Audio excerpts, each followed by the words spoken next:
Good morning, students. আজকে এখন আমরা কি ক্লাস করব? ইংলিশ। আজকে আমাদের পাঠের বিষয় হচ্ছে পার্টস অফ স্পিচের একটি অন্যতম ভাগ প্রিপোজিশন। পার্টস অফ স্পিচ তো তোমরা পড়ছো। পার্টস অফ স্পিচের কটা ভাগ তোমাদের পড়া হয়ে গিয়েছে? Noun, pronoun, adjective, verb, adverb. আজকে আমরা পড়বো কি? Preposition. P-R-E, pre. P-O-P, S-I-Z, T-I-O-N, শান। শব্দটা একটু বড়, তোমরা ভেঙে ভেঙে উচ্চারণ করবে। প্রিপোজিশন। প্রিপোজিশনের বাংলা অর্থ হচ্ছে পদান্বয়ী অব্যয়। প্রি কথাটার অর্থ হচ্ছে পূর্বে বা আগে। প্রি প্রি কথার অর্থ কি? প্রি আর ই প্রি। প্রি কথার অর্থ হচ্ছে পূর্বে, পূর্বে বা আগে। আর পজিশন, পজিশন কথার অর্থ হচ্ছে অবস্থান। পজিশন কথার অর্থ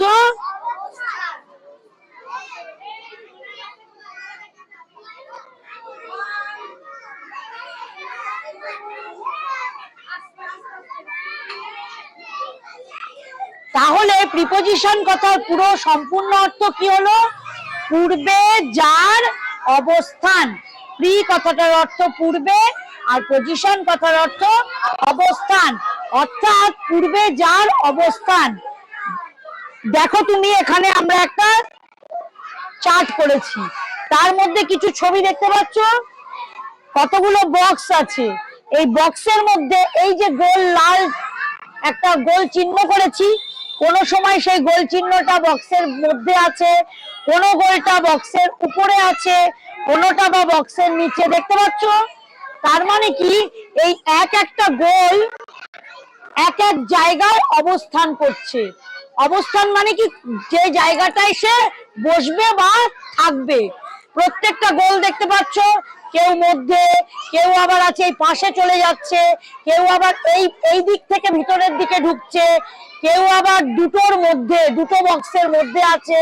তাহলে এক একটা গোল চিত্র এক এক জায়গায় বসেছে, অর্থাৎ অবস্থান করেছে। ঠিক এইটা কোথায়? এই গোল চিত্রটা কোথায় বসেছে? বক্সের ভিতরে। এই গোলটা কোথায় বসেছে? বক্সের উপরে। কি করছে? বক্সটাকে ঠিক ছুঁয়ে আছে। এই গোল চিত্রটা কি করছে? বক্সের নিচে আছে। তাহলে এই গোল চিত্রটা দুটো বক্সের মাঝে আছে। অর্থাৎ প্রিপোজিশনের কাজ হচ্ছে এটাই, যে ঠিক নাউন বা প্রোনাউনের আগে অর্থাৎ পূর্বে বসে বাক্যে, এক একটা বাক্যের মধ্যে কি থাকে? অনেকগুলো পদ থাকে, তাই তো? তাহলেই তো সেগুলোই তো কি হয়? Parts of speech. কোনগুলো? একটি বাক্যের 8টি অংশ থাকে, সেই অংশের মধ্যে যে ভাগগুলো রয়েছে সেগুলোকেই বলে পার্টস অফ স্পিচ।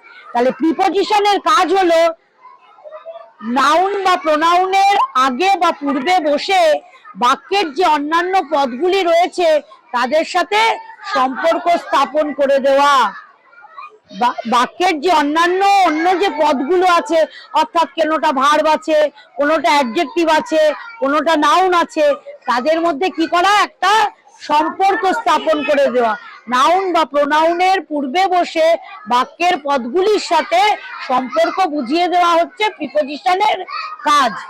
যেমন এটা মধ্যে, মধ্যে ইংরেজি তাহলে কি? ইন। এইটা দেখো ঠিক ওপরে, ওপরে ইংরেজি হচ্ছে অন। নিচে, নিচে ইংরেজি হচ্ছে আন্ডার। আবার এটা আছে পাশে, পাশে ইংরেজি বিসাইড।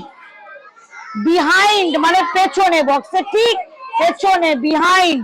বক্সের ঠিক থেকে বেরিয়ে যাচ্ছে। তাহলে এই শব্দগুলোই হচ্ছে প্রিপোজিশন। এই শব্দগুলো দিয়ে আমরা কি বোঝাই? যে কোন জায়গার কার অবস্থান। প্রত্যুষা, তুমি কোথায় বসেছো? আন্টি, আমি রাই আর অর্পিতার মধ্যেখানে বসেছি। তাহলে তুমি তোমার জায়গাটাকে নির্দিষ্ট করছো যে আমি এই জায়গাতে বসেছি, তাই তো? আচ্ছা, পেনগুলি কোথায় রয়েছে? টেবিলের ওপরে। তাহলে আমি একটা জায়গাকে নির্দেশ করছি যে ওটা টেবিলের ওপরে রয়েছে। টেবিল এবং পেন এই দুটোর মধ্যে কি করছে, একটা সম্পর্ক বুঝিয়ে দিচ্ছে। টেবিল একটা নাউন, পেনও একটা নাউন, এই দুটি নাউনের মধ্যে কে সম্পর্ক স্থাপন করে দিচ্ছে, ওপরে এই শব্দটি। ঠিক আছে, তাহলে আমরা দেখতে পাচ্ছি এই যে মধ্যে বা ওপরে নিচে দুটির মধ্যে বা পাশে, এই শব্দগুলো হচ্ছে প্রিপোজিশন, এগুলো হচ্ছে প্রিপোজিশন ওয়ার্ড। তাহলে যে ওয়ার্ড দ্বারা, যে ওয়ার্ড নাউন বা প্রোনাউনের পূর্বে বসে বাক্যস্থিত অন্যান্য পদগুলির সাথে একটি সম্পর্ক বুঝিয়ে দেয় তাকেই বলা হয় প্রিপোজিশন। তাহলে প্রিপোজিশনের কাজ কি, বাক্যস্থিত অন্যান্য পদগুলির মধ্যে সম্পর্ক স্থাপন করা। তাহলে ইন মানে ভেতরে, অন মানে ওপরে, আন্ডার নিচে, বিটুইন মানে দুজনার মধ্যে, বিটুইন মানে কি দুজনার মধ্যে, ওভার, ওভার অর্থাৎ দেখো অন মানে ওপরে, আবার ওভার মানেও কিন্তু ওপরে। আমরা দেখছি পাখিটা আমাদের মাথার ওপর থেকে কি হচ্ছে, পাখিটা কি স্থির হয়ে দাঁড়িয়ে আছে না, চলে যাচ্ছে, উড়ে চলে যাচ্ছে, মানে সে গতি চলমান অবস্থায় রয়েছে, উড়ে যাচ্ছে।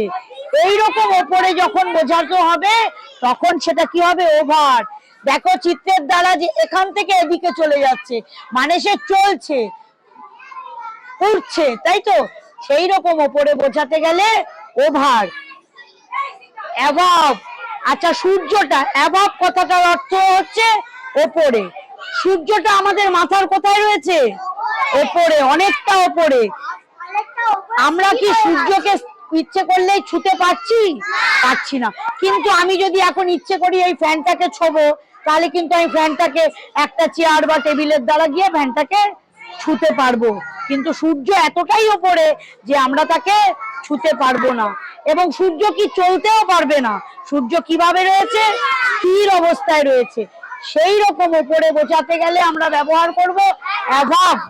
আর যখন যে ওপরে ছুঁয়ে আছে, হাতের ওপরে পেনটি রয়েছে, আমার হাতের সাথে পেনটা কি আছে, টাচ করে আছে, অর্থাৎ এই ছুঁয়ে থাকা বোঝাতে গিয়ে অন হবে, অন, এই ওপরে বোঝাতে অন।